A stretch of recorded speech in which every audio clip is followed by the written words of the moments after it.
वंशी विभूषितकरान् नवनीरदाभात्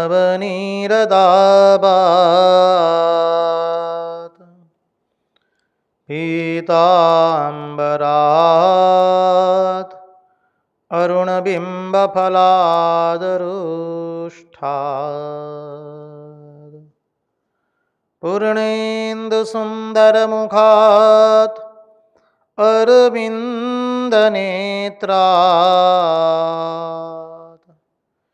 कृष्णात् परं किमपि तत्त्वम् अहं न जाने। कृष्णात् परं किमपि तत्त्वम् अहं न जाने।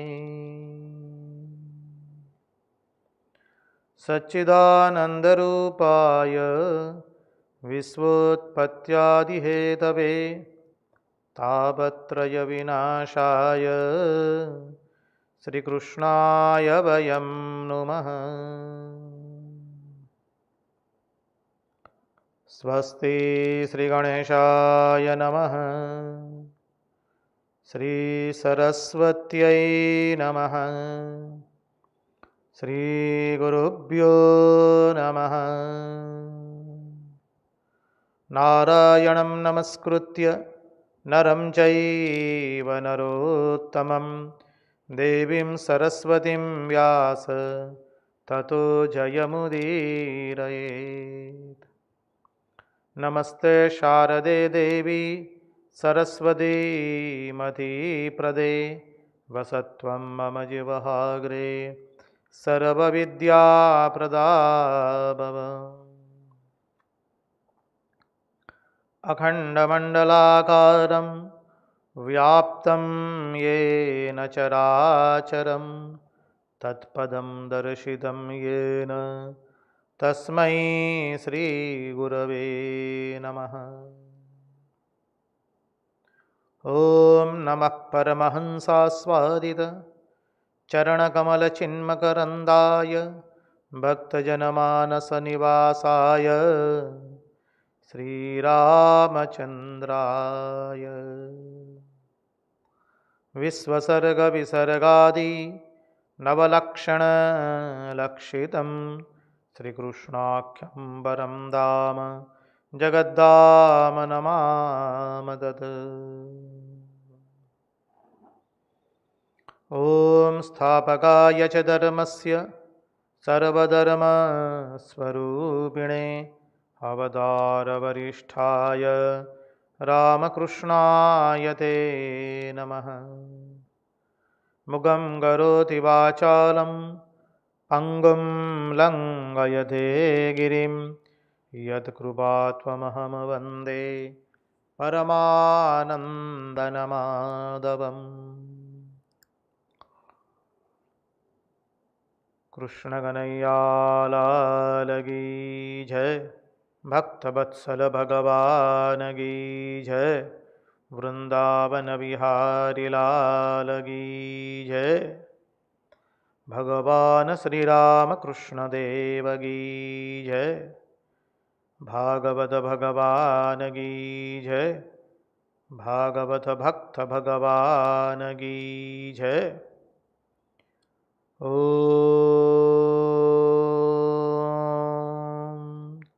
नमो भगवते वासुदेवाय। नारायण नारायण नारायण नारायण। सर्वप्रथम हम पूज्यपाद स्वामी आदि भवानंद जी महाराज के चरणों में सश्रद्धेय प्रणाम निवेदित करते हैं। तत्पश्चात रामकृष्ण आश्रम राजकोट के अध्यक्ष पूज्यपाद स्वामी निखिलेश्वरानंद जी महाराज के चरणों में सश्रद्धेय प्रणाम निवेदित करते हैं। उपस्थित पूज्यपाद प्रभु सेवानंद जी महाराज एवं अन्यान्य सन्यासी महात्माओं एवं विरक्तों के चरणों में सश्रद्धेय प्रणाम निवेदित करते हैं। और इस दृश्य श्राव्य माध्यम से जो कोई भी इस भागवत रसामृत का रसपान कर रहा है, उन सब के हृदय में निवासित उस अनंत अखंड अविनाशी परब्रह्म परमात्मा को मुहुर मुहुर वंदन करके आइए भागवत रसामृत में हम अवगाहन करें।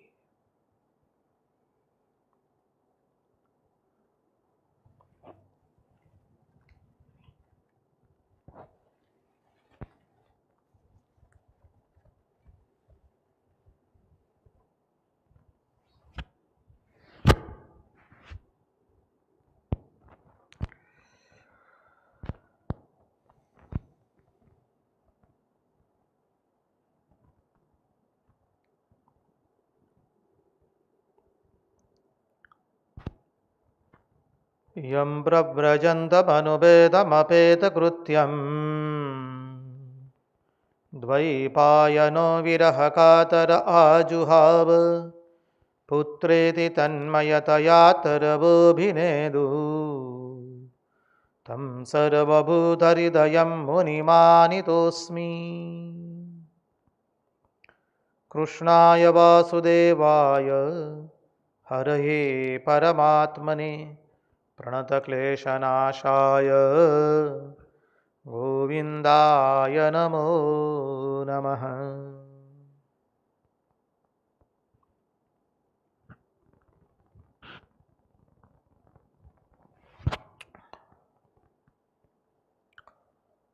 जिज्ञासु ने एक जिज्ञासा प्रकट की है, महाराज वो 4 प्रलय के बारे में पुनः एक बार समझा दीजिए, पुनः एक बार उसका हम श्रवण करना चाहते हैं। तो जो 4 प्रलय है वह एक पहला नित्य प्रलय, द्वितीय है आत्यंतिक प्रलय, तृतीय है नैमित्तिक प्रलय और चतुर्थ है महाप्रलय। नित्य प्रलय जीवों की नित्य होती रहने वाली मृत्यु को नित्य प्रलय कहते हैं। आत्यंतिक प्रलय जीव जब जन्म मरण के चक्र से सर्वदा के लिए, सदा के लिए, सर्वथा के लिए मुक्त हो जाता है, उसे हम लोग आत्यंतिक प्रलय कहते हैं। नैमित्तिक प्रलय प्रत्येक कल्प के अंत में होने वाला यह प्रलय है। उस वक्त तीनों लोकों का क्षय हो जाता है। प्रत्येक कल्प में होता है, प्रत्येक कल्प के अंत में, और तीनों लोकों का क्षय हो जाता है, पूर्ण विनाश। और पुराणों के अनुसार ब्रह्मा जी का जब एक दिन होता है, एक दिन पूर्ण होता है, तब ये नैमित्तिक प्रलय होता है। अब महाप्रलय, महाप्रलय में क्या है, तो सूक्ष्म सृष्टि भी पूर्ण रूप से विनाश को ग्रसित हो जाती है। अहंकार महत में विलीन हो गया और महत प्रकृति में विलीन हो गया और प्रकृति परमात्मा में विलीन हो गई। ब्रह्मांड के सभी भूखंड, जितने भी भूखंड है या जितने भी ब्रह्मांड है, उसका मिट जाना, नष्ट हो जाना, समस्त ब्रह्मांडों के।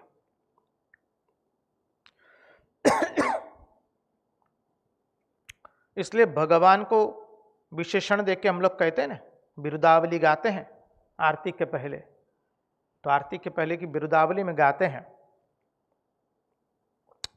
अनंत कोटि ब्रह्मांड नायक ज्ञान कर्मोपासना मार्गत्रय प्रवर्तक दकारा दिव्य विद्या प्रदायक। ये अनंत कोटि ब्रह्मांड, जितने ब्रह्मांड है, अनंत कोटि ब्रह्मांड, सबके सब विलीन हो जाते हैं, सबका नाश हो जाता है, सब नष्ट हो जाते हैं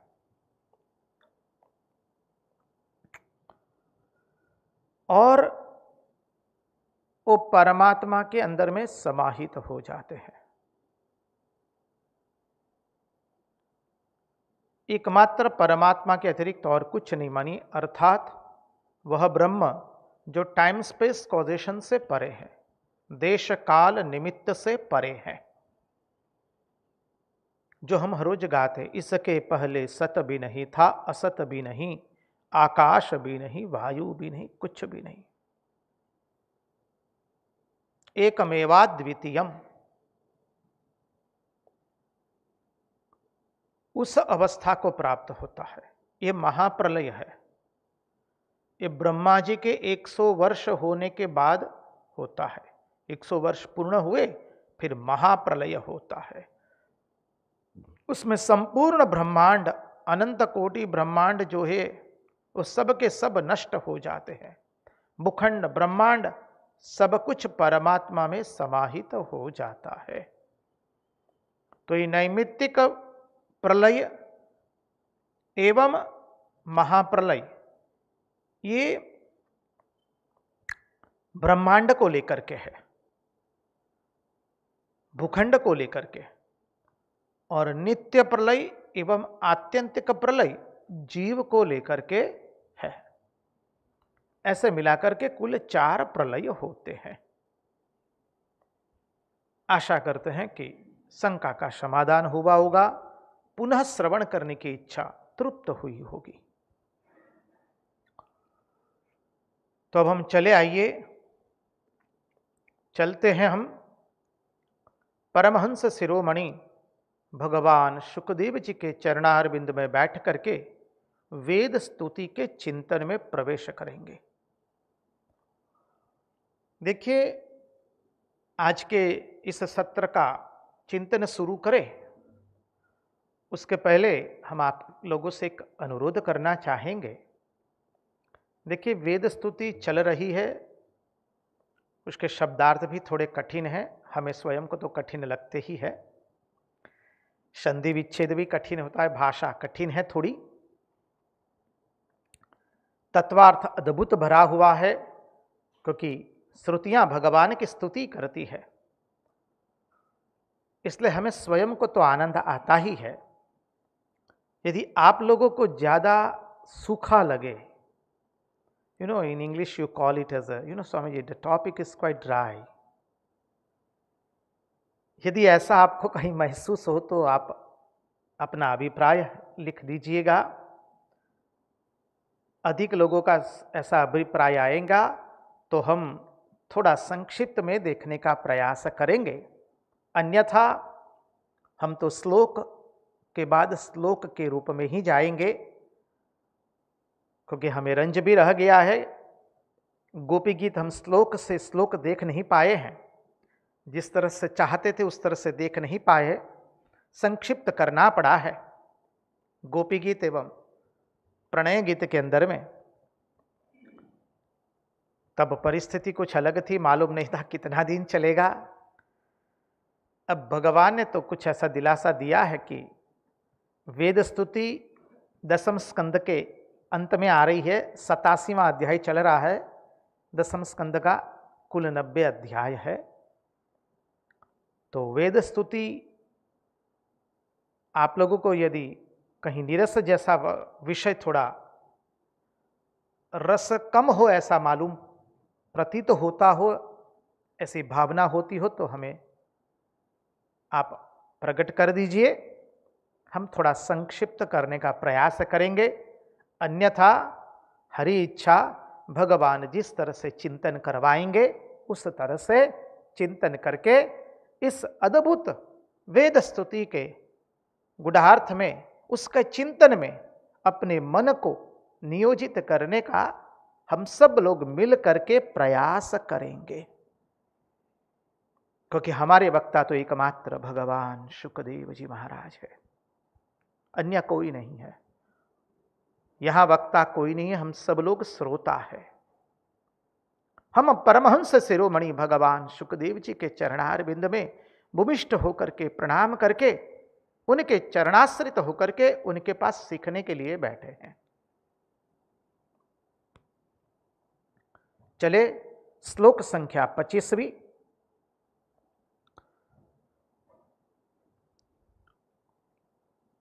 जनिमसतः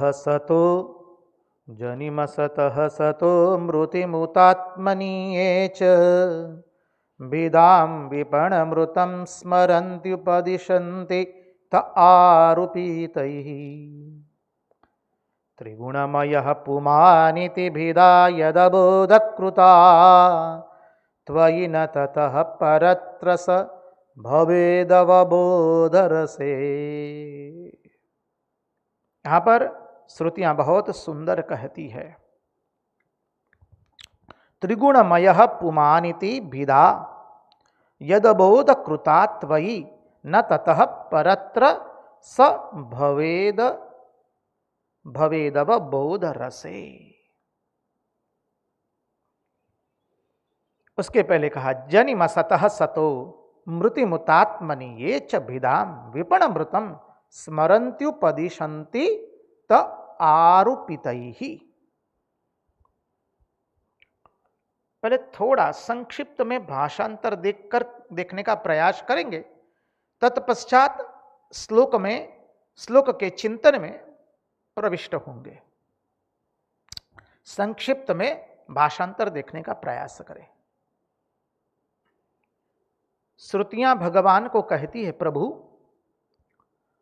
कुछ लोग मानते हैं कि असत जगत की उत्पत्ति हुई है। कुछ लोग ऐसा मानते हैं कि जो जगत है, असत जो हमें प्रपंच दिखाई दे रहा है, उसकी उत्पत्ति हुई है। और कुछ लोग कहते हैं कि सतरूप दुखों का नाश होने पर ही मुक्ति मिलती है। सतरूप दुखों का नाश होने पर ही मुक्ति मिलती है। जनिमसतः सतो मृतिमुतात्मनि ये च भिदाम विपणमृतम स्मरन्त्युपदशन्ति त आरुपितैः। कोई कहते हैं कि ये असत जगत की उत्पत्ति हुई है और सतरूप दुखों का नाश होने पर मुक्ति मिलती है। और दूसरे लोग जो है वो आत्मा को अनेक मानते हैं। हम गुडार्थ में देखेंगे, चिंतन करेंगे तब। नारायण नारायण नारायण नारायण।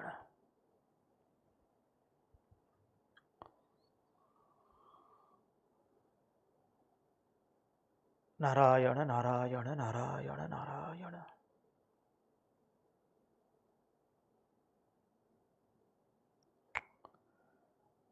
हम चिंतन करेंगे इस श्लोक का गुढ़ार्थ से, तब देखेंगे कि कौन सा दर्शन आत्मा को अनेक रूप में मानता है। कई लोग कहते हैं कि आत्मा तो अनेक है, और कोई कोई लोग कहते हैं कि कर्म के द्वारा प्राप्त होने वाले लोक और परलोक रूप व्यवहार को कोई सत्य मानता है। कोई कर्म के द्वारा प्राप्त होने वाला लोक एवं परलोक व्यवहार को सत्य मानते हैं। देखिए, साथ साथ में चिंतन भी करते जाएं तो अच्छा रहेगा। सांख्य दर्शन जो है वो आत्मा को एक नहीं मानते हैं, अनेक मानते हैं। हमने देखे थे भारतीय दर्शन जो है षड दर्शन, दो दो के तीन झुमखे।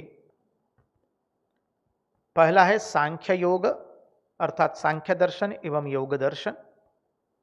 द्वितीय झुमखा जो है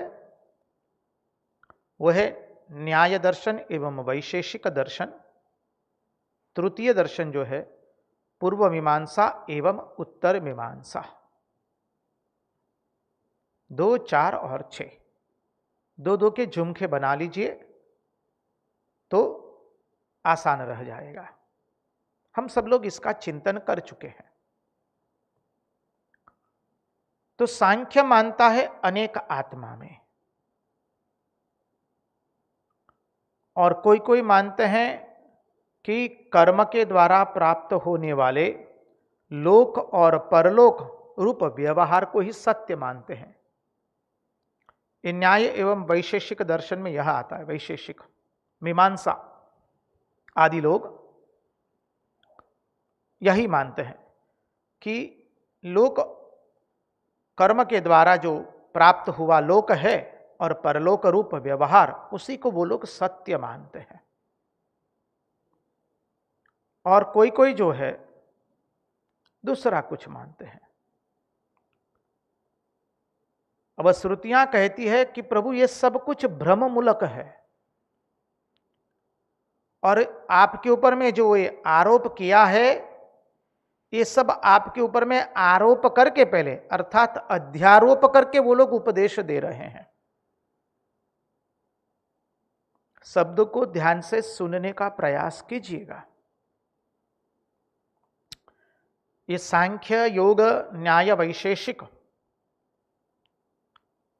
ये जितने हैं न्याय वैशेषिक योग सांख्य पूर्व मीमांसा, ये सब लोग अध्यारोप को ही सत्य मान करके उपदेश करते हैं। उपदशन्ति त आरोपितैहि,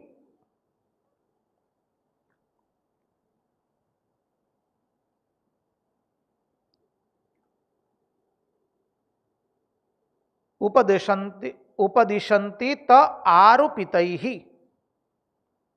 साफ शब्दों में कहा है 25वें श्लोक के अंदर में, प्रथम पंक्ति का अंतिम, उपदिशन्ति त आरोपितैहि।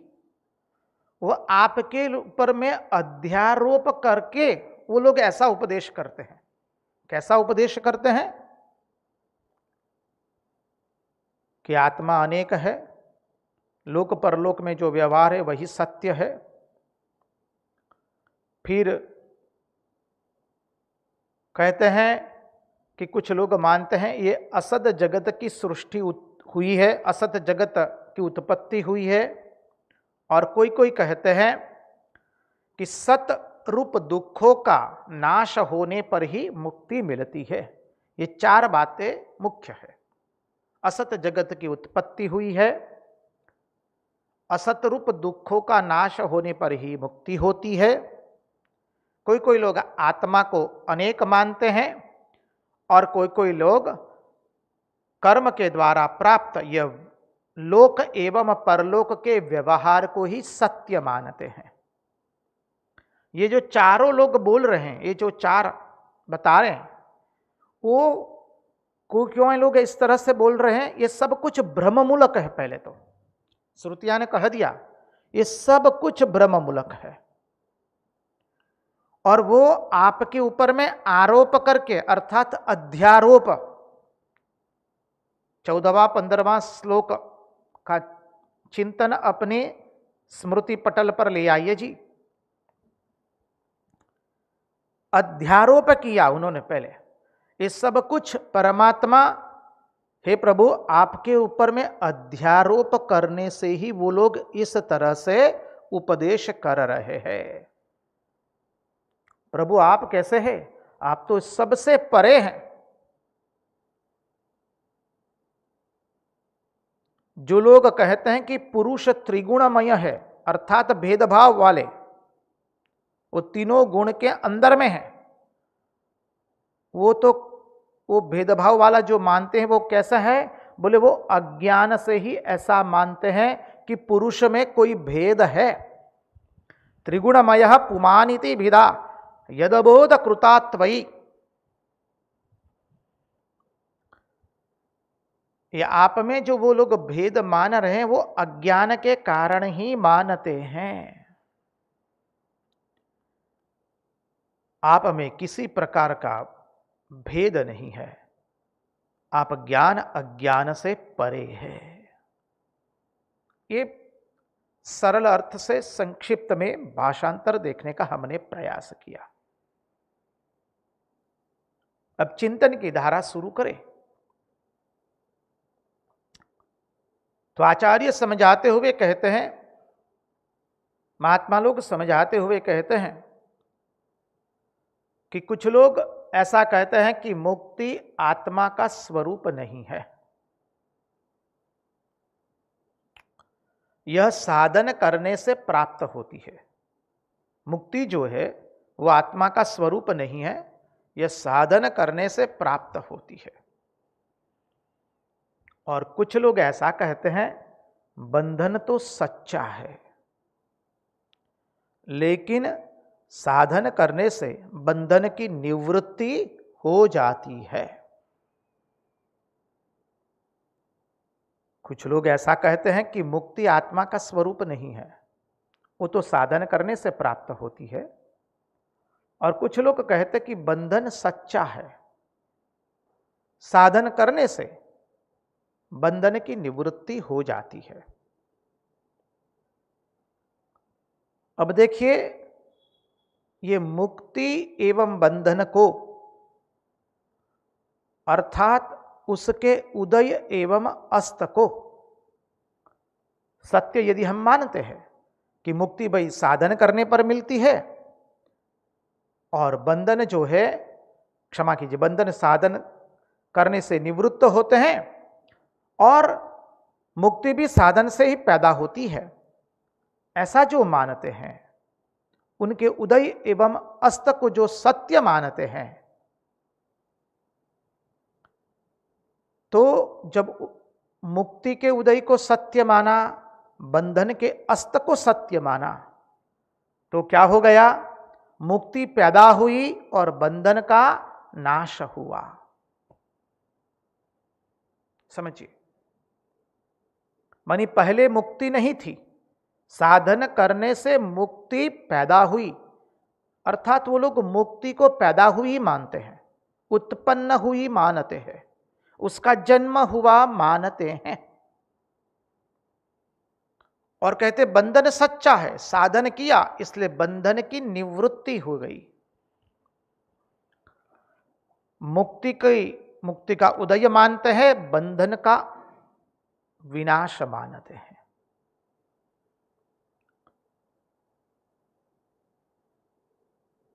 अब कहते हैं जब ये मुक्ति का उदय मानते हैं, बंधन का नाश मानते हैं, तो पैदा हुई मुक्ति कभी मर भी जाएगी, क्योंकि जो उत्पन्न होता है उसका विनाश होने वाला है। ध्यान से श्रवण कीजिए, जो उत्पन्न हुआ है उसका विनाश होने ही वाला है। जब मान लिया कि मुक्ति उत्पन्न होती है साधन करने से, अर्थात पहले मुक्ति नहीं थी, अभी मुक्ति हुई। अब जब मुक्ति हुई तो क्या हुआ? मुक्ति उत्पन्न हुई। अब जब उत्पन्न हुई है तो उसकी मृत्यु, उसका नाश होने वाला है। और बंधन वो भी साधन करने से बोले नष्ट हो जाता है। तो मुक्ति को पैदा हुई मानते हैं और बंधन को निवृत्ति वाले जो मानते हैं। अब बोले बंधन को निवृत्त माना तो मानी बंधन का कभी उदय हो जाएगा, जब अस्त हुआ है तो उदय होगा, और जब उत्पन्न हुआ है तो उसका विनाश होगा। सीधा बात है, जो उत्पन्न हुआ उसका विनाश होगा, जिसका अस्त हुआ है उसका भी उदय होगा।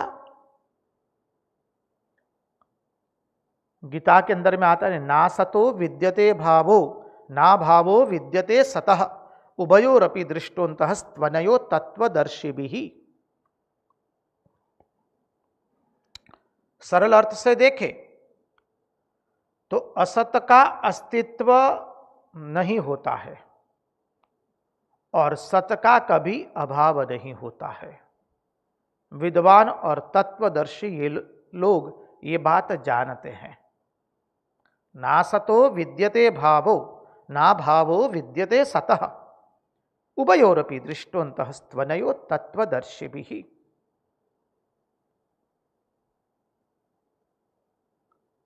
जो असत है उसका अस्तित्व नहीं होता है, रज्जु में सर्प भासित हो रहा है, रज्जु सत्य है, सर्प सत्य नहीं है।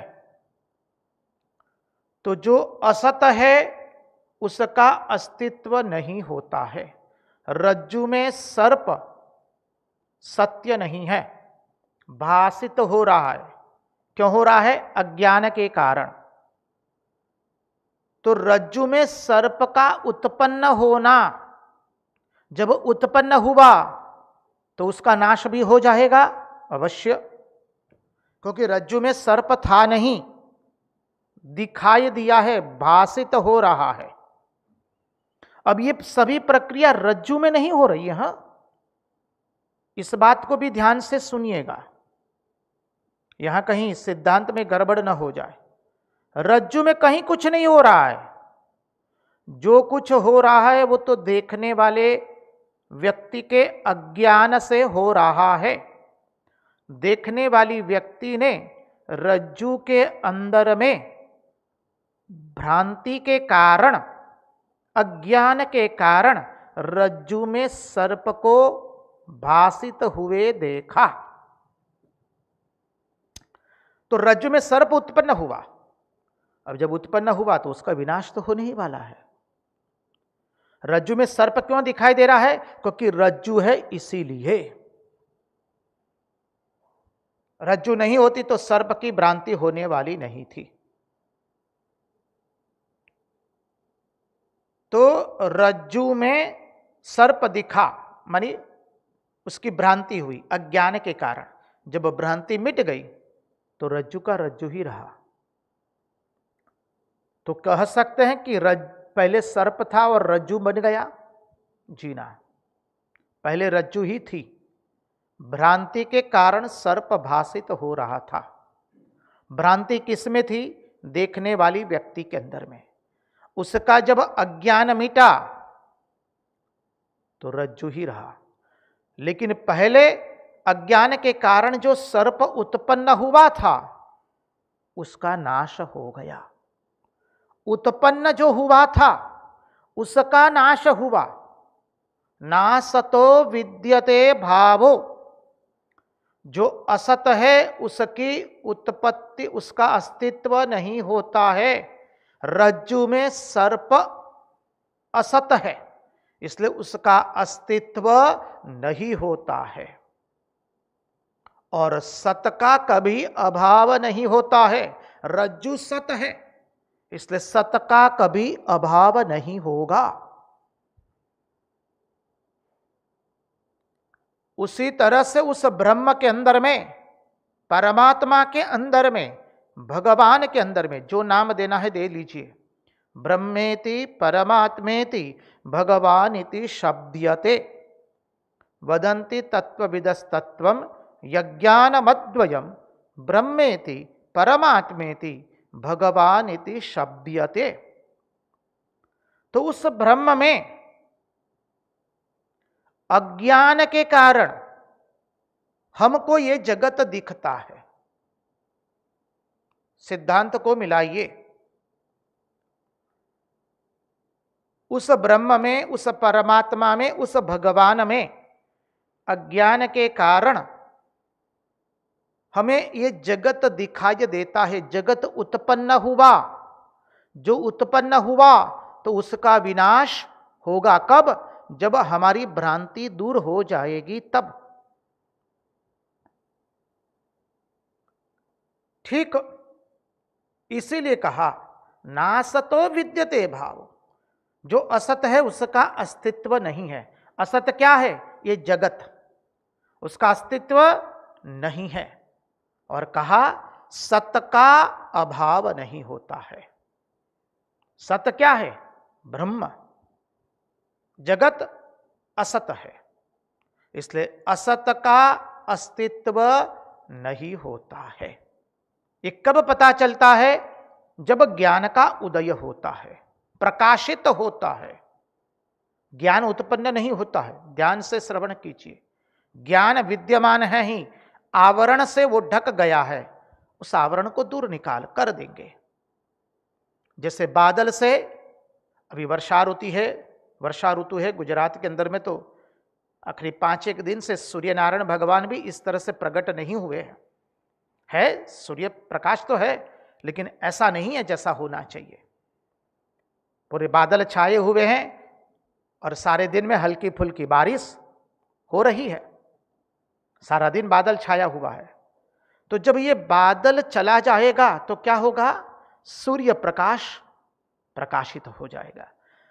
इसका अर्थ है ऐसा नहीं है कि अभी सूर्य प्रकाश नहीं है, सूर्य है, बादलों से वो ढक गया है। वैसे ही ज्ञान है, अज्ञान से वो ढक गया है।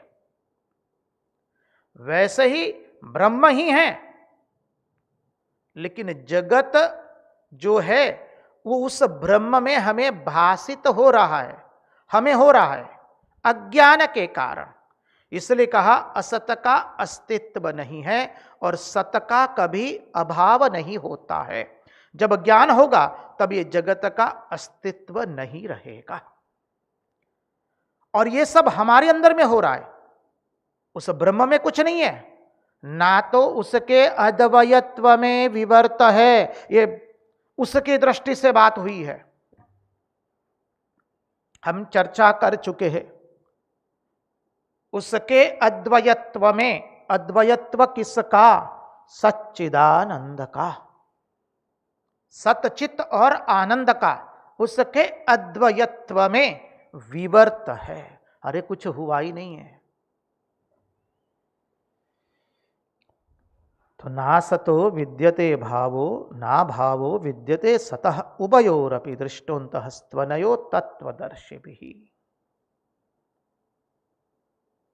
कोई कोई लोग आत्मा में भेद मानते हैं, सांख्य आदि लोग आत्मा में भेद मानते हैं।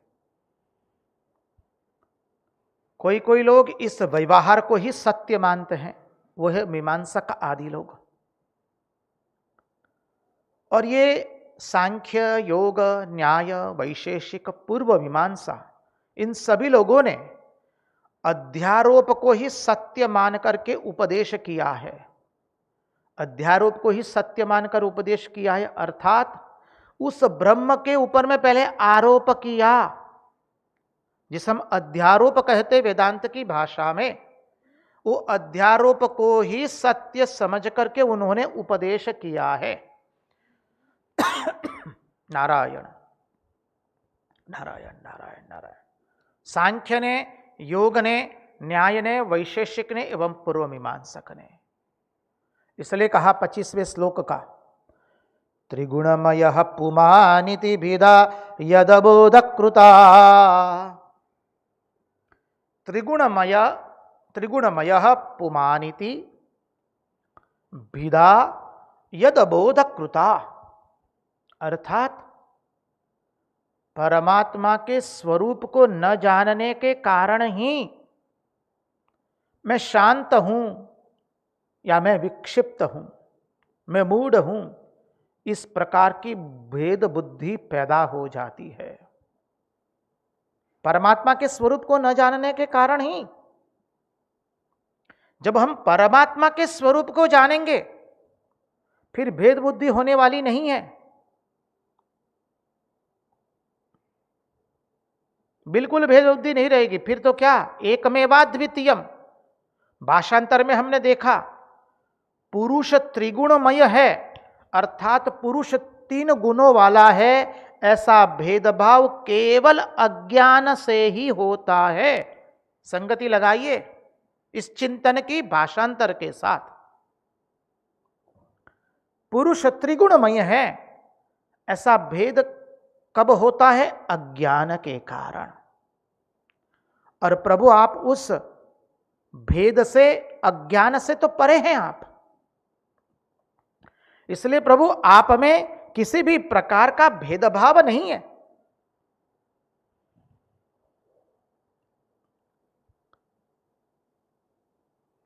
तो परमात्मा के स्वरूप को न जानने के कारण ही मैं शांत हूं, विक्षिप्त हूं, मूढ़ हूं, ज्ञानी हूं, चंचल हूं, इस प्रकार की भेद बुद्धि पैदा होती है। जितना भेद है परमात्मा को न जानने के कारण ही है। परमात्मा तो सभी भेदों से पर है। उसके अबोध स्वरूप में ये सब कुछ है ही नहीं। अवबोध, उसके अवबोध के स्वरूप में, अर्थात जहां भेद नहीं है। यह देह जो है वो मूढ़ है, हम जानते हैं। इसलिए भक्त लोग भी, ज्ञानी लोग भी भगवान से प्रार्थना करते हैं, हम सब लोग, प्रभु मैं मन नहीं हूं, ये मन मेरा नहीं है। भक्त लोग कहते हैं प्रभु ये मन मेरा नहीं है, ये बुद्धि मेरी नहीं है, ये शरीर मेरा नहीं है, ये प्राण भी मेरे नहीं है, मेरे तो केवल प्रभु आप ही है, आप ही है और आप ही है। साधक जब शरणागति स्वीकारता है भगवान के पास तो उसकी प्रार्थना यही रहती है, ये शरीर मेरा नहीं है, बुद्धि मेरी नहीं है, मन मेरा नहीं है, ये प्राण भी मेरे नहीं है, हे प्रभु आपके अतिरिक्त मेरा और कोई नहीं है। ज्ञानी उसे को ही अपनी भाषा में कहता है, मनोबुद्धि अहंकार चित्तानि नाहं, न च श्रोत्र जिह्वे न च घ्राण नेत्रे, न च व्योम भूमिर न तेजो न वायु, चिदानंद रूपः शिवोऽहं शिवोऽहं, चिदानंद रूपः शिवोऽहं शिवोऽहं। तो ये जो देह है वो मूढ़ है, इसलिए इस मनुष्य देह से वो एक हो जाता है। कौन एक हो जाता है? जो अपने को मूढ़ समझता है वो इस देह से एक हो जाता है। पहले तो समझिए, जो परमात्मा के स्वरूप को जानता नहीं है उसी के अंदर में ये भेद बुद्धि आती है कि मैं शांत हूं, विक्षिप्त हूं, मूढ़ हूं। और जब हमारे में ये भेद बुद्धि आई कि मैं मूढ़ हूं, किस लिए आई? क्योंकि हमने अपने आप को इस मनुष्य देह से एक कर लिया है। जब हम इस देह रूपी मूढ़ से अपने आप को एक कर लेंगे तब हमारे में यह बुद्धि आ जाती है कि मैं मूढ़ हूं। देह मूढ़ है, ये सभी देह मूढ़ है, मनुष्य, पशु, पक्षी, कीट, स्थावर, सब देह। इसलिए यदि मनुष्य देह से एक होता है तो अपने को वो मूढ़ मान लेता है। देखिए, देह से एक हो गए तो अपने आप को मूढ़ मान लिया, अज्ञानी मान लिया। मान लिया कि आज हमारा जन्म हुआ है। आप लोग जन्मदिन मनाते होंगे, आते हैं लोग कई बार, कहते स्वामी जी जानते हैं आज हमारा जन्मदिन है। बहुत अच्छा, जन्मदिन की बहुत बहुत बहुत बधाई हो आपकी। जन्मदिनम अयि प्रिय सखे, जन्मदिनम संस्कृत में आप लोग गाते हैं, जन्मदिन पर जो गीत गाया जाता है। अब ये कब हुआ? जब हम मूढ़ होकर समझने लगे, हमने अपने आप को मूढ़ के साथ एक कर लिया। मूढ़ क्या है? देह। जब हम अपने आप को देह के साथ एक कर लेते हैं तो स्वयं को हम मूढ़ समझने लगते हैं।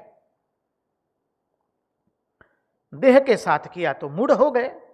बहुत अच्छा, अब महाराज आगे भी तो चलिए, तनी धीरज भी तो रखिए, थोड़ा मन में बैठना भी तो चाहिए ना। अब मन के साथ एक और हो गए। बोले ना महाराज, हम अपने आप को देह नहीं समझते हैं। बहुत अच्छा, तो क्या समझते हैं आप? महाराज हम देह तो नहीं है, उतना तो हमें पता है। अच्छा, तो क्या है आप? मन है क्या? हाँ महाराज जी, दैट प्रोबेबिलिटी में भी, हाँ यू नो स्वामी जी, यह संभावना हो सकती है कि हम मन है स्वामी जी। अब जब हमने अपने आप को मन से एक कर दिया तो क्या हो गए, विक्षिप्त हो गए। स्वामी जी आपको क्या बता है, हमारे मन में भयंकर दमासान युद्ध हो रहा है, महाभारत का युद्ध कुछ नहीं है। And we are all suffering by our mind, you know. Happiness is also in mind, misery is also in mind, everything is in mind. The more we go to the subtle, we find that everything is in that. जितने हम सूक्ष्मता में जाते हैं उतना ही हमें पता चलता है कि सब कुछ सूक्ष्मता में ही है, सूक्ष्म में से फिर स्थूल में आता है। सुख दुख तो मन में है, तो यदि हमने अपने आप को मन से एक कर लिया तो क्या हो गया, हम सुखी हो गए या दुखी हो गए, यह भावना आई, अरे हम विक्षिप्त हो गए, चंचल हो गए। स्वामी जी आंखें बंद करते ऐसा लगता है बहुत सारे विचार आ जाते हैं। ये हम सब की यही अवस्था है, we are all sailing in the same ship. हम हमारी बात करते, अन्य लोगों, अन्य महात्माओं के लिए हम तो महात्माओं के चरणों में वंदन करते हैं जी। हम हमारी बात करते हैं। Let us begin from the beginning. Sir प्रथम से ही हम शुरू करें। तो जब हमने अपने आप को मन के साथ एक कर लिया तो हम क्या हो गए, विक्षिप्त हो गए। बस हम मन से विक्षिप्त हो गए, बस बोलना शुरू कर दिया, महाराज हम विक्षिप्त है, चंचल हो गए, शांति नहीं है। और यदि कहीं मन की समाधि लग गई तो बोले महाराज शांत है हम, अच्छा ध्यान हो गया, अच्छा जप किया, अच्छा लीला चिंतन कर दिया भगवान की लीला का, मन शांत हो गया, तो कहेंगे महाराज हमारा मन शांत हो गया है। समाधि में चले गए तो एकदम मन प्रशांत हो गए। समझिए, इस प्रकार हम झूठा अभिमान करके मन के साथ एक होकर मनुष्य बहुत बड़ी गड़बड़ कर बैठता है, भूल कर बैठता है। कभी हम मन के साथ अपने आप को जुड़ते हैं या कभी देह के साथ। अब ना तो हम मन हैं ना तो देह है। अब देखिए, कहा कि भाई जब अज्ञान होता है तब ये सब कुछ होता है। बंधन की बात की गई, मुक्ति की बात की गई। बोले है क्या महाराज जी, क्या मुक्ति साधन करने से अर्जित होती है और बंधन क्या साधन करने से नष्ट हो जाते हैं? अब श्रुतियां कहती है, क्या कहती है, अरे सुनो जी, असल में न तो बंधन है न तो मुक्ति है। बोले बंधन भी नहीं है, बोले जीना, और मुक्ति भी नहीं है। कैसी बात करते हैं जी, अरे हम तो बंधे हुए हैं, हम जानते हैं हम कितने सारे बंधनों से बंधे हुए हैं। संसार का बंधन है, भार्या का बंधन है, पति का बंधन है, संतान का बंधन है, मित्र का, संबंधियों का, प्रियजनों का, आत्मीय जनों का। अरे सबसे बड़ा बंधन तो स्वामी जी अज्ञान का है। ये सब बंधन से तो हम बंधे हुए हैं और आप जो रट लगाए बैठे हैं श्रुतियों की तरह, असल में तो बंधन सत्य नहीं है। एक भी बंधन सत्य नहीं है। जब बंधन सत्य नहीं है तो उसकी निवृत्ति कैसे होगी? न तो बंधन सच्चा है कि उसकी निवृत्ति हो, न तो मुक्ति का अस्तित्व है, न तो मुक्ति सच्ची है कि उसकी प्राप्ति हो, और न भेद सच्चा है। न तो बंधन सच्चा है कि उसकी निवृत्ति हो जाए, न तो मुक्ति सच्ची है कि उसकी प्राप्ति हो जाए, न तो भेद सच्चा है। बोले कि तो हम जो अनुभव कर रहे हैं, बोले वो उदाहरण को याद कीजिए। वाराणसी के घाट पर, वाराणसी शहर में ज्ञान की नगरी है ना, एक व्यक्ति गधे पर कपड़े लाद करके आया है और उसने गधे के ऊपर से कपड़े नीचे उतारे। अब उसको याद आया, अरे गधे को बांधने के लिए तो मैं रस्सी लेकर आया नहीं। अब वो तो बहुत दुखी हो गया, अरे गधे को बांधने के लिए रस्सी नहीं लेकर आया, अब मैं कपड़े धोने जाऊंगा तो ये तो गधा भाग जाएगा। मुश्किल से एक गधा जुटा है कपड़े लादने के लिए, वो भी हाथ से जाएगा तो मुसीबत हो जाएगी। वो तो अपने सिर पर हाथ देकर के बैठ गया है, सोच रहा है। इतने एक महात्मा जा रहे से वहां से, काशी तो विद्वानों की नगरी है। ब्राह्मण महात्मा थे, ललाट पर सुंदर भस्म था, तेज प्रकट हो रहा था। उसने देखा एक व्यक्ति अपने सर पर हाथ देकर के एकदम उदास होकर के बैठा है। बोले बेटा बात क्या है, क्यों इतने उदास हो रहे हो? अरे बाबा जी क्या बताए? बोले बताओ तो सही। अरे गधे को बांधने के लिए मैं रस्सी लेकर आता हूं प्रतिदिन, आज रस्सी लाना भूल गया, अब मैं कपड़े धोने बैठूंगा तो ये गधा चला जाएगा और मेरा घर यहां से 7 मील दूर है, इतनी दूर से मैं आया हूं, इसलिए बहुत बड़ी समस्या में पड़ चुका हूं। महात्मा कहते हैं तुम्हारी समस्या का निराकरण हो जाएगा। बोले कैसे जी? देखो इस गधे को तुम जैसे रस्सी बांधते हो ऐसी ही आज रस्सी बांध लो मानसी से। मानसी से तुम रस्सी बांध लो, अर्थात मन ही मन तुम ऐसी उसके साथ में व्यवहार करो कि तुम उसको रस्सी से बांध रहे हो। ऐसे सब अपने हाथ से घुमाओ, उसके गले के आगे अपने हाथ को घुमाओ, खीटे के साथ में उसको जोड़ा है, इस तरह से हाथ को घुमाओ और मन ही मन तुम सोचो कि तुमने उसको रस्से से बांध लिया है, तुम्हारा गधा कहीं नहीं जाएगा। बाबा जी सच तो? अरे बोले भाई बाबा जी ने कहा है तो सच तो होने ही वाला है। पाई लागू बाबा जी कहकर उसने क्या किया, उस गधे को मन से ही हर रोज जैसा रस्सी बांधता है ऐसी हाथ से आकृति दिखा करके रस्सी बांधी गले के चारों ओर, बाद में खुद के वहां उसको बांध दिया और दूर जाकर देख रहा है तो गधा तो चुपचाप शांति से खड़ा रह गया। अभी कपड़े धो रहा है, वो देख रहा है बीच बीच में, गधा शांत, गधा तो चुपचाप खड़ा है, बस आनंदित हो गया।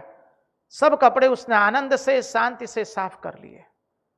अब वो धोए हुए कपड़े फिर गधे पर लाद रहा है और गधे को फिर कह रहा है चलो। अब गधा चल नहीं रहा है, ये गजब है, मार रहा है गधा चल नहीं रहा है। अब फिर वो वापस चिल्लाए बाबा जी ये गधा चल नहीं रहा है।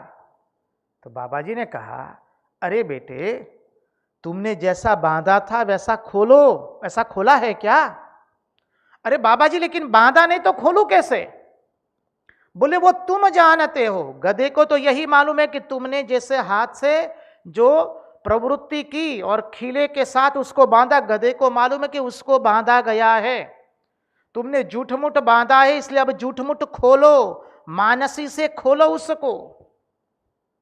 बस फिर से उस व्यक्ति ने मानसी से सब रस्सी खोली और गधे को कहा चलो, तब गधा चला है। बुद्धिमान समझ जाइए। तो न बंधन सच्चा है न मुक्ति सच्ची है। जब बंधन सच्चा नहीं है तो उसकी निवृत्ति कैसे होगी, और जब मुक्ति सच्ची नहीं है तो उसकी प्राप्ति कैसे होगी। तो फिर ये भेद भी सच्चा नहीं है, बिल्कुल सच्चा नहीं है कि मैं मूर्ख हूं और कोई ज्ञानी है। ज्ञान अज्ञान का भेद सत्य नहीं है। यह जो सारा लेना देना है, जितना लेन देन का व्यवहार है, वो सब अध्यारोप ही है। अध्यारोप किया, जैसे वो रस्सी को गधे के गले के आगे हाथ की प्रवृत्ति करके बांधा। समझना है तो समझिए, उस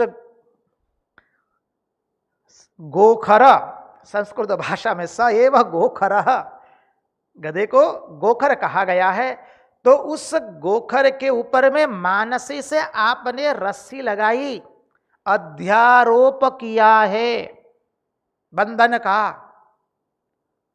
इसलिए जो सारा लेन देन का व्यवहार है, ये सारा जगत हमने अध्यारोप किया है, केवल आत्मा के ज्ञान में ही उपयोगी है और कुछ नहीं। आत्मा का ज्ञान हो गया, बाद में उसकी कोई कीमत नहीं है, आत्मा के ज्ञान में ही उपयोगी है। असल में कोई ना बंधन है न मुक्ति है। नित्य तू शुद्ध तू बुद्ध तू प्राणी, बंधने कहाँ पड़े आप मेरे। तुम नित्य हो, शुद्ध हो, बुद्ध हो, मुक्त हो, तुम स्वयं बंधन में क्यों गिर रहे हो? Why do we suffer? Because of ignorance. हम दुख क्यों भुगतते हैं? अज्ञान के कारण। तो ये जो सारा का सारा व्यवहार है वो केवल अध्यारोप के कारण ही है, वो आत्मा के ज्ञान में ही उपयोगी है। परमात्मा के स्वरूप में तो कुछ है ही नहीं। व्यष्टि दृष्टया जीवात्मा, समष्टि दृष्टया परमात्मा। गणित की दृष्टि से देखें तो जीव और जीवात्मा एवं परमात्मा, जीव जोड़ आत्मा बराबर जीवात्मा, जीव जोड़ परमात्मा, परम जोड़ आत्मा बराबर परमात्मा। जीव और परम को निकाल दीजिए, एक ही रहा, आत्मा रहा। ये दर्शन शास्त्र की दृष्टि से हम नहीं बोल रहे हैं, थोड़े इस बिंदु को अपने मन में ठसाने के लिए, हम लोग उसका ग्रहण कर पाए बुद्धि से पहले, इसके लिए बताया गया है। दर्शन शास्त्र इस दृष्टि से नहीं समझाता है, इसलिए इस दृष्टि को कहीं दर्शन शास्त्र की दृष्टि के साथ मिला मत दीजिए। दर्शन शास्त्र तो कह दिया जाता है समष्टि दृष्टया परमात्मा, व्यष्टि दृष्टया जीवात्मा। इसलिए कहा गया न तो आत्मा से पृथक प्रपंच है और न आत्मा से पृथक पुरुष जीव है। न आत्मा से पृथक पुरुष है, न आत्मा से पृथक प्रपंच है, क्षमा कीजिए, न आत्मा से पृथक प्रपंच है, न आत्मा से पृथक पुरुष जीव है। केवल आत्मा ही आत्मा है, अत्र तत्र सर्वत्र वही है। अब आगे का प्रश्न आता है, तो फिर ये दोनों सच्चे क्यों मालूम पड़ते हैं? वो चिंतन में प्रवेश करने से पहले हम महाराज जी से नम्र निवेदन करेंगे, कृपया एक सुंदर हमें भजन का रसामृत करवाइए। उसके बाद हम आगे के चिंतन में प्रवेश करेंगे, आगे के श्लोक में प्रवेश करेंगे। गीता अजब पढ़ाया रे मुझको, त्यागी बनाया रे मुझको, त्यागी बनाया रे। गीता अजब पढ़ाया रे मुझको, त्यागी बनाया रे मुझको, त्यागी बनाया रे। गुरु पसती कफनी पहनी, गुरु पसती कफनी पहनी, श्रवण अंग बबूत। गुरु पसती कफनी पहनी, श्रवण अंग बबूत। मनन मोक्ष महा मंत्र सिखायो, मनन मोक्ष महा मंत्र सिखायो, निधि ध्यास सिर मुंड, निधि ध्यास सिर मुंड। गीता जब पढ़ाया मुझको, त्यागी बनाया रे, मुझको त्यागी बनाया रे। रिपीट करो। गीता जब पढ़ाया रे मुझको, त्यागी बनाया रे, त्यागी बनाया रे। महात्मा लिखते हैं, मेरे गुरु ने ऐसी गीता पढ़ाई, हम त्यागी बन गए। रामकृष्ण देव ने जो कहा, गीता का उपदेश 10 बार गीता बोलने से जो होता है, त्यागी त्यागी त्यागी। गुरु पर सत्ती कफनी पहनी, अर्थात गुरु के शरण में जाकर के हमने मोक्ष रूपी द्वार खटखटाए और उन्होंने हमको श्रवण दिया। श्रवण अंग बभूत, मनन मोक्ष महा मंत्र सिखायो, वाहरे निधि ध्यास सिर मुंड। हमारा सिर मुंडा दिया निधि ध्यास न करके। आगे गीता अजब पढ़ाया रे मुझको, त्यागी बनाया रे, मुझको त्यागी बनाया रे। कर्म योग का दिया कटोरा, कर्म योग का दिया कटोरा, भक्ति योग की भीख। कर्म योग का दिया कटोरा, भक्ति योग की भीख। ज्ञान योग कर दंड गहाया, ज्ञान योग कर दंड गहाया, वाह गुरु की सीख, वाह गुरु की सीख। ज्ञान योग कर दंड गहाया, वाह गुरु की सीख, वाह गुरु की सीख। गीता जब पढ़ाया मुझको, त्यागी बनाया रे, मुझको त्यागी बनाया रे। गीता जब पढ़ाया रे मुझको, त्यागी बनाया रे, मुझको त्यागी बनाया रे। कर्म योग का कटोरा दे दिया, बोले जाओ कर्म करो, और भक्ति योग की भिक्षा दी, और ज्ञान योग का दंड मुझे दे दिया। अरे वाह रे मेरे गुरु की सीख, गीता अजब पढ़ाया मुझको, त्यागी बनाया रे। मन निर्मल आसन बैठाया, मन निर्मल आसन बैठाया, यम नियमों की दीख। मन निर्मल आसन बैठाया, यम नियम की दीख। हृदय कुंड में अगन जलाया, हृदय कुंड में अगन जलाया, काम क्रोध बलि दीद, काम क्रोध बलि दीद। हृदय कुंड में अगन जलाया, काम क्रोध बलि दीद, काम क्रोध बलि दीद। मन निर्मल आसन बैठाया। अरे आसन कहाँ बैठाया जी? अरे मन को अत्यंत निर्मल कर दिया, विचार शून्य कर दिया, और फिर वहां पर आसन बैठाया है। निर्मल मन के अंदर में शुद्ध अंतःकरण में आसन बिठाया।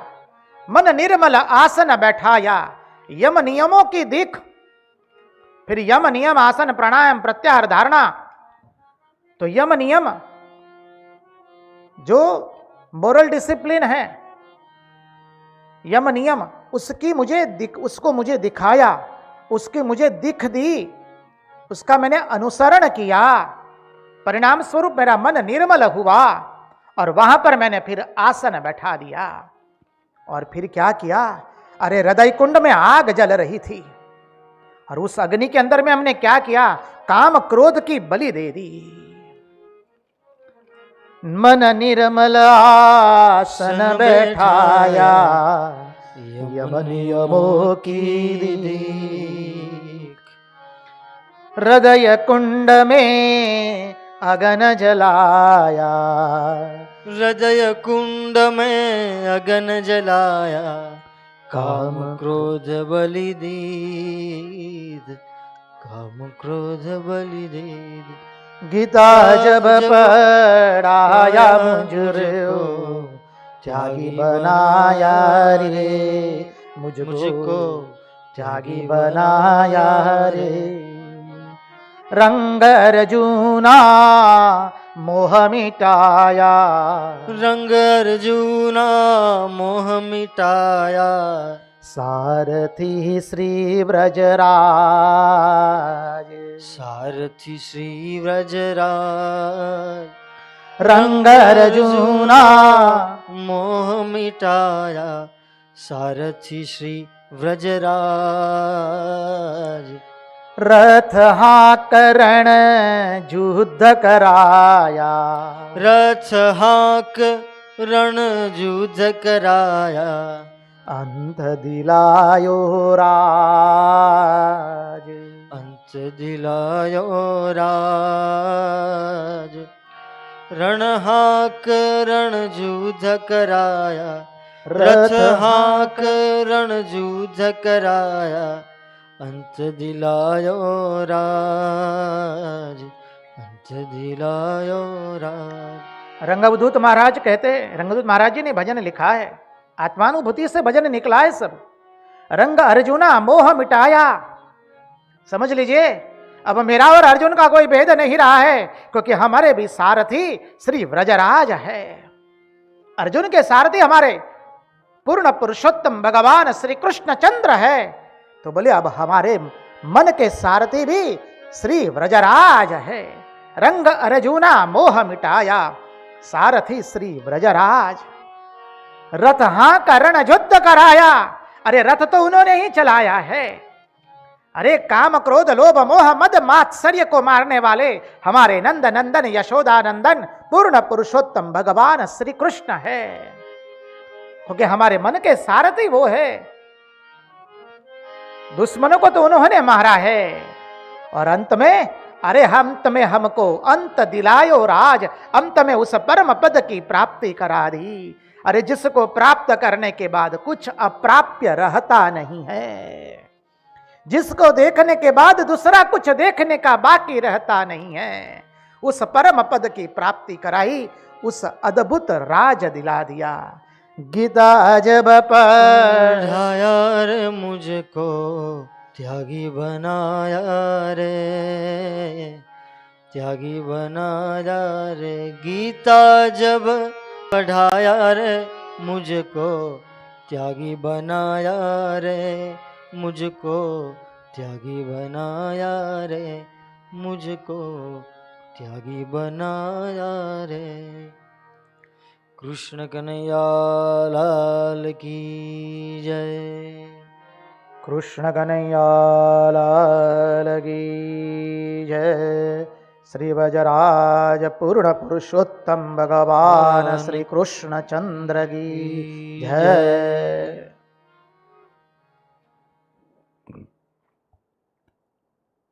चले अब हम तत्वार्थ में तो प्रवेश करें, चिंतन चले आगे। तो न तो आत्मा से पृथक प्रपंच है और न आत्मा से पृथक पुरुष है, पुरुष जीव है। ध्यान से इसका श्रवण करें। न तो आत्मा से पृथक प्रपंच है, न तो आत्मा से पृथक पुरुष जीव है। तत्व से ये सब समझे, फिर ये सच्चे क्यों मालूम पड़ते हैं, ये सत्य क्यों मालूम पड़ता है। इसके लिए 26वां श्लोक है। इस 25वें श्लोक में भगवत पाद श्रीधर स्वामी का सुंदर भाष्य है। उन्होंने जो श्लोक उद्धृत किए हैं अनुपम अर्थ है उसका। श्रीधर स्वामी जो हमारे श्रीमद् भागवत महापुराण के मुख्य आचार्य है, सभी आचार्य को हम वंदन करते हैं, हम श्रीधर टीका का अनुसरण करते हैं। तो भगवत्पाद श्रीधर स्वामी कहते हैं कि मंदमति पुरुष जो होते हैं वो तर्क के द्वारा अत्यंत वाद विवाद करते रहते हैं और अपनी बुद्धि को केवल तर्क के वाद विवाद के अंदर में ही प्रस्तुत रखते हैं और परिणाम स्वरूप वो घोर अंधकार के अंदर में भटकते हैं। केवल तर्क वितर्क करने की जिसकी वृत्ति होती है वो केवल अंधकार में ही भटकते रहते हैं, शब्द जाल के अंदर में घूमते रहते हैं और ये शब्द जाल महा घोर अरण्य है। इस तर्क के अंदर में तर्क वितर्क में यदि मनुष्य प्रवृत्त हो गया तो वो मूल उद्देश्य से भटक जाता है, उस शब्दों के जाल में फंस गया, वाद विवाद में फंस गया, तर्क वितर्क में फंस गया तो वो अज्ञान के अंधकार में डूबता ही जाता है।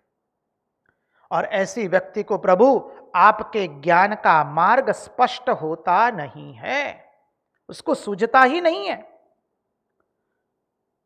श्रीधर स्वामी कहते, प्रभु मेरे जीवन में ऐसी शुभ घड़ी कब आएगी जब मैं आपका आनंद से स्मरण करता हुआ, आपको पुकारता हुआ मैं मुक्त हो जाऊंगा।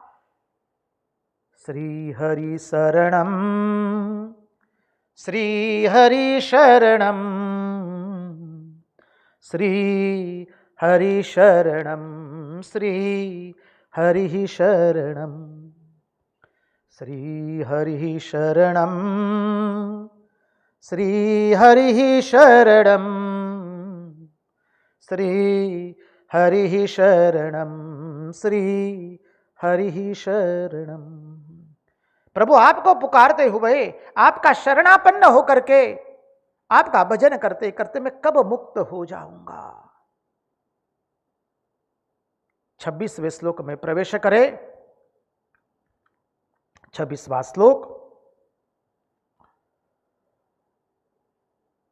सदैव मनस्त्रिवृत्त्वहि विभात्य सदा मनुजात् सदभिमृशन्त्यशेषमिदमात्मतयात्मविदः न हि विकृतिं त्यजन्ति कनकस्य तदात्मतया स्वकृतमनुप्रविष्टमिदमात्मतया वसितम्। सदैव मन स्त्रीवृत्त्वयि, मनस्त्रीवृत्त्वयि, संधि विच्छेद करके अन्वय की दृष्टि से देखने का यदि प्रयास करे,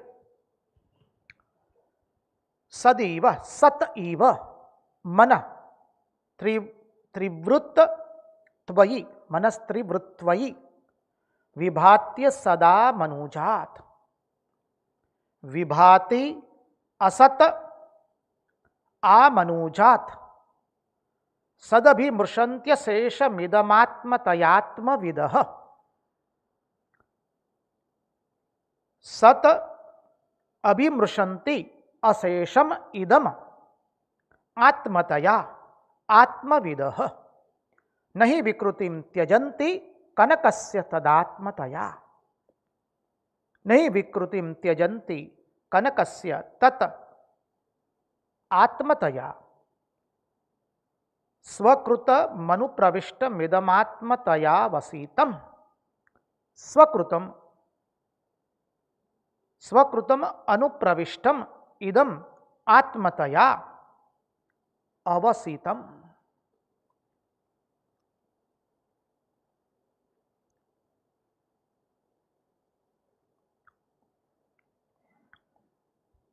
भाषांतर सरल अर्थ से देखने का प्रयास करें, क्योंकि श्लोक अत्यंत महत्वपूर्ण है। इसका निराकरण किया गया है 25वें श्लोक में। जो चिंतन में प्रश्न उठाया कि तो ये दोनों सच्चे क्यों मालूम पड़ते हैं, इसका निराकरण करते हुए श्रुतियां स्तुति करती हुई कहती है, मनुष्य से लेकर त्रिगुणमय संसार असत होने पर भी मन के द्वारा, समझिए, अज्ञान के द्वारा, अर्थात मन के द्वारा। अज्ञान कहाँ है? मन में है। अज्ञान उत्पन्न हुआ है, इसलिए उसका विनाश होगा। इसलिए श्री रामकृष्ण देव ने रामकृष्ण कथामृत में हमको कहा, क्या कहा कि ये जो मन है वो जब पवित्र हो जाता है तभी वो परमात्मा का दर्शन कर सकता है। शुद्ध मन, शुद्ध बुद्धि, ईश्वर ने गोचर। शायद हिंदी में यही होगा, हम तो हमारी गुजराती भाषा का शब्द बोले हैं कथामृत से उद्धृत करके। श्री रामकृष्ण देव कहे छे कथामृत में, शुद्ध बुद्धि, शुद्ध मन, ईश्वर ने गोचर। वही मन जब शुद्ध हो जाता है तत्पश्चात वो ईश्वर को गोचर मानी ईश्वर का दर्शन कर पाता है। जब तक मन में अज्ञान है तब तक उसे ईश्वर का दर्शन नहीं हो सकता है, तब तक ज्ञान की प्राप्ति नहीं हो सकती है। तो मनुष्य से लेकर त्रिगुणमय संसार ये असत होने पर भी मन के द्वारा सत्य प्रतीत होता है।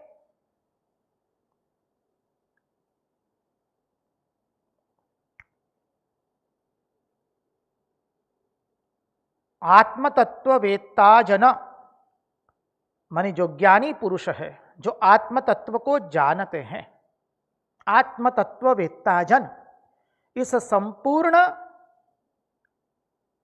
प्रपंच को, इस संपूर्ण को अपना स्वरूप होने से सत्व स्वरूप में विचार करते हैं।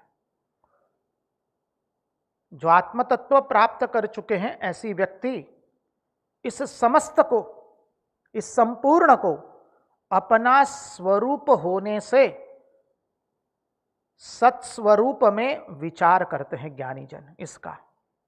क्योंकि सुवर्ण के विकार से सुवर्ण का स्वरूप का त्याग होता नहीं है। सुवर्ण के विकार से क्या बनता है? कड़ा बनाते हैं, आप माताएं बनाती हैं, कंगन, मंगलसूत्र बनाते हैं, चंद्रहार बनाते हैं, अंगूठियां बनाते हैं। तो सुवर्ण से ये सब जेवर बने हैं। तो सुवर्ण के विकार से सुवर्ण का स्वरूप होने से जेवर जो है वो सुवर्ण का स्वरूप ही है। उस सुवर्ण के स्वरूप को त्यागते नहीं हैं। हम ऐसा नहीं सोचते हैं कि सुवर्ण अलग है और अंगूठी अलग है, मंगलसूत्र अलग है, चंद्रहार अलग है, पांव में पहनने के कड़े बनाते हैं वो अलग है। ऐसा नहीं है। उदाहरण के रूप से देखें, धीरे धीरे इस श्लोक के चिंतन में प्रवेश करेंगे। थोड़ी धीरज तो रखनी पड़ेगी क्योंकि हम स्वयं धीरज से इसमें चलने वाले हैं।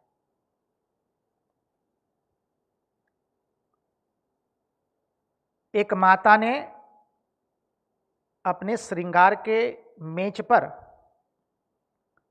हाथ के कंगन उतारे, चंद्रहार उतारा, कुंडल उतार दिए। तत्पश्चात कुछ कार्य में प्रवृत्त हुई। अचानक उसको अपने जेवरों की याद आई।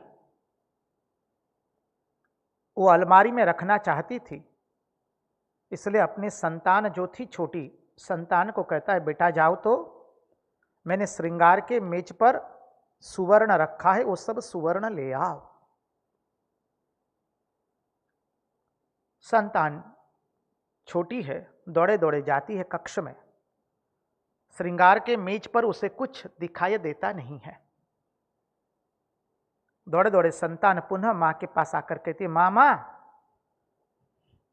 श्रृंगार के मेज पर तो कुछ है ही नहीं उस कक्ष में। मां कहती, बेटा देखो हमने उतारे हैं, सुवर्ण वहीं रखा है। बोले मां कुछ नहीं है। अरे जाओ ना तनिक देखो भी तो ठीक से। फिर से जाता है संतान, देखता है कुछ उसे दिखाई नहीं देता है। दौड़े दौड़े आती कहते हैं, संतान मां मैं सच कहती हूं या कहता हूं, कुछ नहीं है मेज पर तो। अब तो नारी के हृदय में जैसे तिराड़ हो गई। क्या बोलता है, शुभ शुभ बोला करो, गोविंदा नारायणा विठला। दौड़े दौड़ी जाती है मां और देखती है श्रृंगार के मेज पर कुंडल भी वैसे ही है, चंद्रहार भी रखा है, मंगलसूत्र भी रखा है, कुंडल भी है, कड़े भी है। अरे बोला ये तो है बेटा सुवर्ण। अरे मां ये तो चंद्रहार है, ये मंगलसूत्र है, तुम इसे कान में पहनती है, सुवर्ण थोड़ी ना है।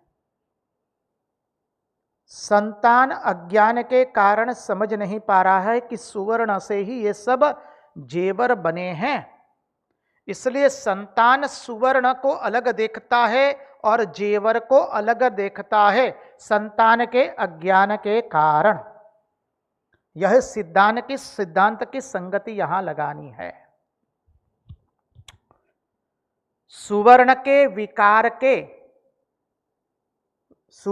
विकार को सुवर्ण का स्वरूप होने से त्यागते नहीं है। सुवर्ण का विकार क्या बना, जेवर। तो सुवर्ण का विकार सुवर्ण होने से, उस सुवर्ण का ही स्वरूप होने से उसका त्याग करते नहीं है। इसी प्रकार श्रुतियां क्या अद्भुत तत्व कहती है। अपने द्वारा निर्मित इस जगत में सर्वत्र प्रविष्ट आपको आत्मा का स्वरूप जानते हैं। समझिए, चिंतन बंद हो जाएगा। इसी प्रकार अपने द्वारा निर्मित, सुवर्ण के द्वारा निर्मित, ब्रह्म के द्वारा निर्मित इस जगत में सर्वत्र प्रविष्ट आपको आत्मा का स्वरूप जानते हैं। अनुगत है, अनुवृत है, अनुस्यूत है। शब्द में कहीं फर्क आवेगा, ये चिंतन हम भागवत के प्रथम दिन से ही कर रहे हैं। जन्माद्यस्य यतोन्वयादितरतश्चार्थेष्वभिज्ञस्वराट् तेने ब्रह्म हृदाय आदि कवये मुह्यन्ति यत्सूरयः तेजो वारी मृदाम यथा विनिमयो यत्र त्रिसर्गो मृषाः धाम्ना स्वेन सदा निरस्तकुहकं सत्यं परम धीमहि। यह त्रिवृत्त अर्थात त्रिगुणात्मक सृष्टि, तीन गुणों से जो आवृत्त है, सत्व रज और तम, ये सारा का सारा प्रपंच अर्थात जगत, तीनों गुणों का प्रपंच, वो क्या है, केवल मनोविलास मात्र है। इसके अतिरिक्त और कुछ भी नहीं है। मांडुक्योपनिषद और उपनिषद और हमारे भगवत पाद भगवान आद्य शंकराचार्य भाष्य के अंदर में इतने सुंदर सुंदर उदाहरण प्रस्तुत करके हमको समझाते हैं भगवत पाद कि जैसे ठूंठ के अंदर में मनुष्य दिखाई देता है। देखिए ठूंठ होता है, ठूंठ मानी वृक्ष का जो थड़ है कटा हुआ, उसे ठूंठ कहते हैं। अंधकार हो और वो जो ठूंठ देखते हैं तो दूर से उसमें मनुष्य दिखाई देता है। समझिए, दूर से उस समय मनुष्य दिखाई देता है, लेकिन जब पास जाते हैं तो पता चलता है, ज्ञान का उदय हुआ कि ये तो ठूंठ नहीं, ये तो मनुष्य नहीं था, ठूंठ था। तो ये सारा जगत रूपी प्रपंच जो है वो मनोविलास मात्र है। ये मन का ही विलास है। जैसे गधे के गले के आगे हाथ लगा करके रस्सी बांधी और उसके बाद उसी तरह से रस्सी छोड़ी। यह तो असत है, क्योंकि बांधी ही नहीं थी तो छोड़ने की बात कहां आई। लेकिन किया, हमने क्रिया की है, तो यह तो असत है परंतु सतसरी का भासता है, सतसरी का भासता है, अज्ञान के कारण सत के जैसा भासता है। अधिष्ठान की सत्ता से ही इसमें सत्यता है। वही सिद्धांत रज्जु और सर्प का। रज्जु अधिष्ठान है, सर्प भासित हो रहा है। यदि रज्जु नहीं होती तो सर्प भासित होने वाला नहीं था। अधिष्ठान रज्जु है, रज्जु सत्य है, परिणाम स्वरूप उसमें सर्प भासित हो रहा है। वैसे ही एकमेवाद्वितीयम यह ब्रह्म सत्य है, सतचित आनंद उसका स्वरूप है। परिणाम स्वरूप अधिष्ठान की सत्ता से ही, वो ब्रह्म अधिष्ठान है, उसकी सत्ता से ही इसमें सत्यता है। कुछ क्षण के लिए सर्प सत्य लगा, भासित हुआ, वैसे ही अधिष्ठान की सत्ता से ही इसमें सत्यता है। स्वयं प्रकाश अधिष्ठान से पृथक इसकी किंचित भी सत्ता नहीं है। इस जगत की किंचित भी सत्ता नहीं है अधिष्ठान को छोड़ करके, उस ब्रह्म को छोड़ करके इसकी कोई सत्ता नहीं है। जैसे रज्जु को यदि छोड़ दे तो सर्प दिखने वाला नहीं है, भासित ही होने वाला नहीं है, फिर अज्ञान की बात ही कहां आई। और ये जो कुछ भी बखेड़ा हुआ है वो तो अधिष्ठान है, इसके कारण बखेड़ा हुआ है, समझिए। तो स्वयं प्रकाश अधिष्ठान से पृथक इसकी किंचित भी सत्ता नहीं है। यदि कहो कि आत्मज्ञानी लोग भी तो खाना पीना करते हैं, वो लोग भी चलना फिरना करते हैं, व्यवहार करते हैं, वो लोग भी तो सब कुछ करते हुए दिखाई पड़ते हैं, तो वो लोग कैसे करते हैं? यदि ये सब असत्य है तो वो कल देखने का प्रयास करेंगे। आज समय की अवधि के अंदर में पूर्ण करते हुए उन्हीं की वाणी उन्हीं के चरणों में समर्पित करते हुए भगवान से प्रार्थना करते हुए, प्रभु हमारे मन की मति गति और रति आपके चरणों में बनी रहे। कृष्ण कन्हैया लाल की जय, भक्तवत्सल भगवान की जय, वृंदावन बिहारी लाल की जय, भगवान श्री राम कृष्ण देव की जय, सब संतन की जय, सब भक्तन की जय। ओम नमः पार्वती पदये हर हर महादेव हर।